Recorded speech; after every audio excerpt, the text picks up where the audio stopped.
Now, I don't know which James Bond movie it was, but at the first of the movie, James Bond is in a rocket pack. That would be Thunderball, Sam. Okay. Yeah, Well, good. 1965. Okay. Was this anything like what you were doing?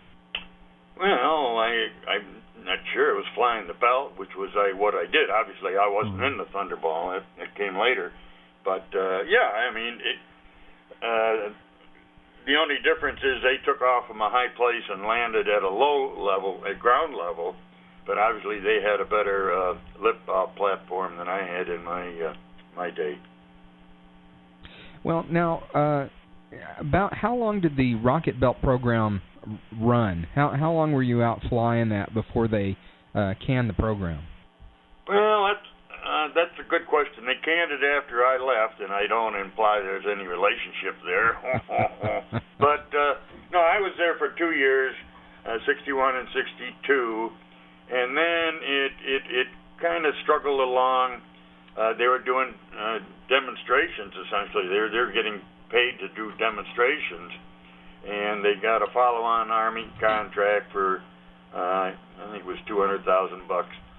But then, come the mid-60s and 67, it really slowed down. And then when Wendell Moore passed away unexpectedly, then it came to a screeching halt, and I think that was 68. Well, now, bring us up to today now, and tell us a little bit about the recent Rocket Belt Convention that they had in Niagara Falls. Well, it was a zoo. I mean, it was great. I mean, where can you get a bunch of really wacko guys, engineers and whatever, test pilots together in one setting? It was, you know, they're all like me. They're all part crazy, and it was really fun. I met Bill Suter for the first time. You know, the most experienced rocket belt pilot in the world, and Eric Scott, who did the demonstration there. And we had a ball, both partying and talking and looking over old equipment and just carousing. It was great. Well, the way I heard it, you were kind of the highlight of the convention with your fantastic ukulele playing. Well, that may be an overstatement, Mike, but I certainly like to hear you speak that way. It just so happens I have my guitar, my ukulele all tuned. And do you have a tune coming on? Well, I was wondering if you'd like to hear my Rocket Belt Days, D-A-Z-E song. Lay it on us, Al. Oh, I am getting old and feeble now, cannot fly no more. They put the rocket belt away. No more demonstration in front of JFK. No more flights at the U.S. Pentagon.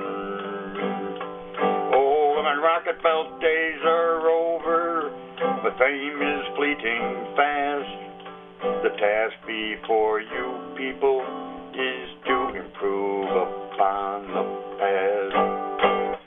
Very good, sir. Thank you very much. You think that's going to make the hit parade? It has a chance. Yeah. Well, you never know. You never know. Well, now, Hal, let me ask you one more question about the guys today, the ones that were at the Rocket Belt Convention. A lot of these guys made these things in their garage, right? Well, some home-built things, right? Overstatement. Come on, you're not going to. It's not like changing the oil on your Dodge. I mean, this is sophisticated stuff, and one little thing gone wrong can bring horrible consequences. So that's an overstatement. They got a lot of technical help. They're smart guys, and they've got a lot of resources at their disposal. They're not punching it out in any shop. Okay. All right, Hal. Well, we sure appreciate you taking time to talk to us today. And we'll catch up with you again in the wild blue yonder. Well, it's been 40 years since I've had a radio interview with such like you, and hopefully in the next 40 years you'll call back. We sure will, Hal.